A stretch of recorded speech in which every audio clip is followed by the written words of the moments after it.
मुंबई के निकट माता बगलामुखी का भव्य मंदिर का निर्माण होने जा रहा है। ये 10 महाविद्या में से एक महाविद्या मानी जाती हैं। ये स्तंभन की देवी हैं। तुरंत इच्छा पूरी करने, विवाद सुलझाने, शत्रु से मुक्ति दिलाने वाली, पारिवारिक क्लेश को दूर करने वाली, सुख समृद्धि बढ़ाने वाली माता मानी जाती है। इस मंदिर के निर्माण में आपके सहयोग की आवश्यकता है। इसके अलावा गौशाला, धर्मशाला, ध्यान केंद्र, यज्ञशाला का भी निर्माण हो रहा है। इस पवित्र स्थान आध्यात्मिक जागरण, साधना और सेवा का केंद्र बनेगा। गौशाला में गौ माता की सेवा, धर्मशाला में यात्रियों की सुविधा, ध्यान केंद्र में गहरे ध्यान की साधना और यज्ञशाला में वैदिक अनुष्ठान की व्यवस्था होगी। शुरुआत में ईंट और पत्थर के रूप में भी आप दान कर सकते हैं या आप किसी भी रूप में सहयोग कर सकते हैं और इनकम टैक्स की आयकर धारा ATG के अंतर्गत छूट का लाभ ले सकते हैं। अगर आप सहयोग करना चाहते हैं तो नीचे डिस्क्रिप्शन में लिंक दिया है, वहां से जानकारी प्राप्त कर सकते हैं।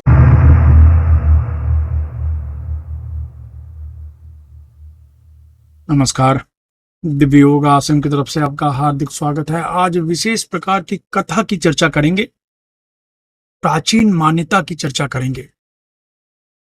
काम रूप की जादूगरनी। साधु संतों में एक अलग प्रकार की कथा प्रचलित है जो काम रूप के बारे में है। कहा जाता है कि इनके पास कोई पहुंच नहीं पाता, अगर पहुंच जाता है तो वापस नहीं आ पाता। काम रूप के घने जंगलों की ये अद्भुत और रोमांचक कहानी अध्यात्म के बारे में सोचने पर मजबूर कर देगी। तो आइए जानते हैं काम रूप की जादूगरनी के बारे में। काम रूप का घना जंगल, एक ऐसा स्थान जहां सामान्य लोग जाने से भी डरते हैं। यह जंगल अपने रहस्यमयी वातावरण और तांत्रिक शक्तियों के लिए प्रसिद्ध था। कहा जाता है कि इस जंगल के मध्य में एक गुप्त आश्रम है जहां केवल तांत्रिक महिलाएं ही रहती हैं। वे उच्च कोटि की तंत्र साधनाएं करती रहती हैं। एक युवा साधु जो दिव्य ज्ञान की खोज में था, उस जंगल में भटकते भटकते आगे बढ़ रहा था। बढ़ते बढ़ते उसने देखा कि एक खुली जगह पर कुछ झोपड़ियां दिखाई दी। जब धीरे धीरे, पहली बात तो इतने घने जंगल में कुछ झोपड़ियां दिखाई देना भी आश्चर्य की बात थी। धीरे धीरे वो उन झोपड़ियों में पहुंचता है। वहां देखता है कि कुछ महिलाएं अपनी दिनचर्या में व्यस्त थी।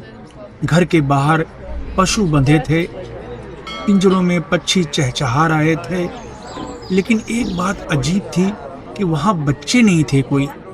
दूसरी अजीब बात ये थी कि जितनी भी महिलाएं थी, सब की सब युवा महिलाएं थी। वहां कोई भी बूढ़ी महिलाएं नहीं दिख रही थी। उसे थोड़ा सा अजीब लग रहा था। वो धीरे धीरे एक झोपड़ी की तरफ पहुंचा। झोपड़ी का दरवाजा खटखटाया। उसने देखा कि 30-35 वर्षीय महिला उसके सामने आई। उसने उस महिला से कहा कि मुझे भूख प्यास लगी है, कुछ पानी मिलेगा? महिला ने कुछ क्षण तक उसे अजीब नजर से देखा, फिर अंदर जाकर पानी और कुछ फल ले आई।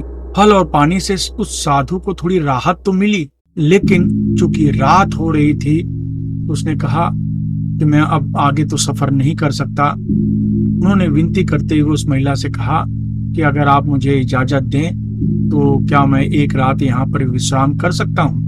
महिला फिर से उसे कुछ अजीब नजर से देखती रही, कुछ सोचती रही, फिर बोली, ठीक है, आज रात आप यहाँ आराम करो। महिला ने उसे कमरा दिखा दिया। थकान से चूर साधु जल्दी ही सो गया। लेकिन आधी रात के समय उसकी अचानक नींद खुलती है। अपने आसपास कुछ कदमों की आवाज, कुछ बोलने की आवाज उसे सुनाई पड़ती है। वो खिड़की से झांकता है तो उसने देखा कि बहुत सी महिलाएं काले कपड़े पहनकर एक दिशा की तरफ आगे बढ़ रही हैं। कौतूहलवश वह भी उसके पीछे धीरे धीरे चलने लगा। उसने देखा कि सभी महिलाएं एक बहुत ही डरावनी गुफा में प्रवेश कर रही थी। साधु भी छिपते छिपते गुफा में घुस गया। उसने देखा सभी महिलाएं अपने अपने आसन पर बैठी हैं। सामने ऊंचे स्थान पर एक 40-50 वर्षीय महिला काले चोंगे पहने, काला कपड़ा पहने मार्गदर्शन दे रही थी। साधु ने देखा कुछ महिलाओं के हाथों से तो आग निकल रही थी। यह देखकर वो आश्चर्यचकित हो गया और डर के मारे जल्दी से वापस लौट आया। दूसरे दिन उस महिला को उसने रात की घटना के बारे में बताया। महिला तुरंत नाराज हो गई, लेकिन कुछ सोचकर वो शांत हो गई। बोली, आज रात रुको, मैं तुम्हें कुछ विद्या सिखाती हूँ जो तुम्हारे काम में जरूर आएगी। कुछ सीखने की वजह से उसे अच्छा लगा कि कोई चीज सीखना चाहता हूँ तो एक अच्छी बात है, ये महिला मुझे सिखा देगी। तो उस रात वो रुकने के लिए तैयार हो गया।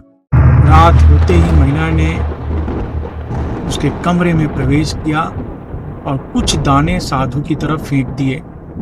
देखते ही देखते साधु एक तोते में बदल गया। महिला उसे उठाकर पिंजरे में बंद कर देती है और कहती है, अगर तुम गुफा में नहीं जाते तो शायद बच जाते। यहाँ से एक रहस्यमयी यात्रा शुरू हो जाती है। रात को महिला पिंजरे को कमरे में ले जाती, उसे मानव रूप में लाती और फिर उससे संबंध बनाती। धीरे धीरे साधु को महसूस हुआ कि इस तरीके से अगर ज्यादा दिन चला तो उसकी शारीरिक, मानसिक, आध्यात्मिक शक्ति कमजोर होने लगेगी। उसे समझ में नहीं आया कि करें क्या। वो उस जगह से निकलना चाहता था और दिमाग काम नहीं कर रहा था। अपने आंख बंद करके उसने अपने गुरु से निवेदन किया, अपने ईश्वर से निवेदन किया कि कोई राह दिखाए। अगले दिन उसे याद आया कि उसने अपने गुरु से कोई खास विद्या, अनंग आकर्षण विद्या सीखी थी। तो उसने सोचा इसका प्रयोग मैं जरूर करूंगा, क्योंकि गुरु ने कहा था कभी भी इसका दुरुपयोग नहीं करना। लेकिन आज मैं अगर करूंगा तो ये दुरुपयोग नहीं माना जाएगा। रात होते होते वो महिला पिंजरा लेकर कमरे में आई और उसे मानव रूप में बनाते ही उसने ये प्रयोग, अनंग आकर्षण विद्या प्रयोग उस महिला पर किया। उसने महसूस किया कि उस महिला का स्वभाव जो बहुत तीखा था अब बहुत नरम हो गया है और धीरे धीरे महिला का आकर्षण भी उसकी तरफ बढ़ना शुरू हो गया।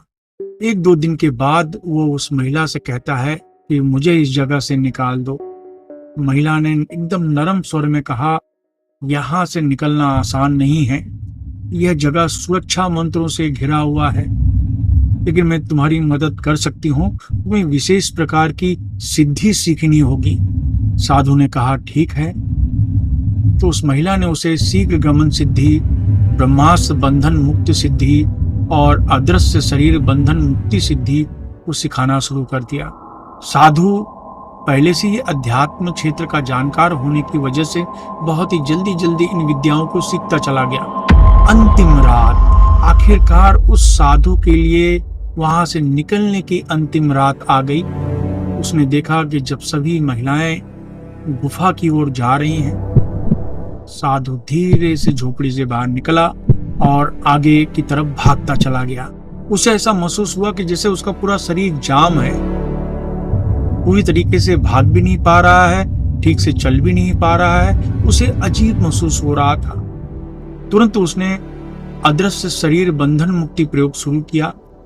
देखते ही देखते उसे अपना शरीर बहुत ही हल्का महसूस होना शुरू हो गया और जैसे उसके अंदर की हर तरह की नकारात्मक ऊर्जा उसके शरीर से निकलनी शुरू हो गई। अब वो तेजी से आगे की तरफ बढ़ना शुरू हो गया। जैसे जैसे वो आगे बढ़ रहा था, उसे महसूस हो रहा था कि सामने कोई अदृश्य दीवार है और वो उस दीवार के पार नहीं जा पा रहा है। उसने तुरंत ब्रह्मास्त्र बंधन मुक्ति सिद्धि प्रयोग किया और इससे वो अदृश्य दीवार टूटने लगी और फिर वो तेजी से आगे बढ़ने लगा। लेकिन सुरक्षा घेरा पार करना अभी भी बाकी था। आगे भागते भागते उसने देखा कि एक आग का घेरा चारों तरफ बना हुआ है और अब उसे लगा कि इसको पार कैसे करेंगे, क्योंकि पार करते ही शरीर भस्म हो जाएगा। तब तक सभी महिलाओं को पता चल चुका था। सभी महिलाएं उसकी तरफ चिल्लाते हुए आ रही थी। उसने महसूस किया कि अब मेरा अंतिम समय आ चुका है। अचानक उसे याद आया कि महिला ने उसे शीघ्र गमन सिद्धि भी सिखाई थी। उसने तुरंत उसका प्रयोग किया तो उसे ऐसा महसूस हुआ जैसे उसका शरीर हवा से भी हल्का हो गया और कुछ ही क्षण में उस आग के घेरे के पार हो गया। शीघ्र गमन सिद्धि के प्रयोग से उसकी रफ्तार इतनी हो गई थी, 3 घंटे का सफर सिर्फ 2 मिनट में ही उसने पूरा कर दिया और देखते ही देखते जंगल के किनारे पहुंच गया। अब उसे जंगल से मुक्त होने का आनंद महसूस हो रहा था। उसने देखा कि जंगल के बाहर कुछ गांव वाले उसे आश्चर्य भरी नजरों से देख रहे थे। वो सोच रहे थे कि जंगल में जाते हुए तो कुछ लोगों को देखा है उसने, लेकिन कभी आते हुए नहीं देखा है। महा आश्चर्य से वो लोग परेशान थे। लेकिन साधु को उससे क्या, उसे तो एक नया जीवन मिल गया। उसने तुरंत अपने ईश्वर को, अपने गुरु को धन्यवाद बोला। अब वो अपनी शक्तियों का प्रयोग लोगों के भले के लिए करने लगा। ये कहानी आपको कैसे लगी? क्या सचमुच ऐसा पहले होता था? क्योंकि ये कहानी जो है आज की नहीं है, 100-150 साल पहले की है। ये मान्यता जरूर है कि कामरूप का जंगल बहुत ही भयानक और तांत्रिक क्रियाएं वहां पर गुप्त रूप से होती रहती हैं। लेकिन ये कहानी सुनकर आज के जमाने से अगर सोचे तो ये कहानी बैठती नहीं है बराबर दिमाग में। फिर भी आप इस कहानी के बारे में क्या सोचते हैं? क्या सचमुच उस जमाने में ऐसे लोग हुआ करते थे या फिर ये एक कहानी है? तो आप अपने कमेंट्स आप जरूर दें, और जिससे कि हम आगे भी अलग अलग कहानियां हम आपको बताते रहें अध्यात्म क्षेत्र की गूढ़ रहस्यों की। धन्यवाद।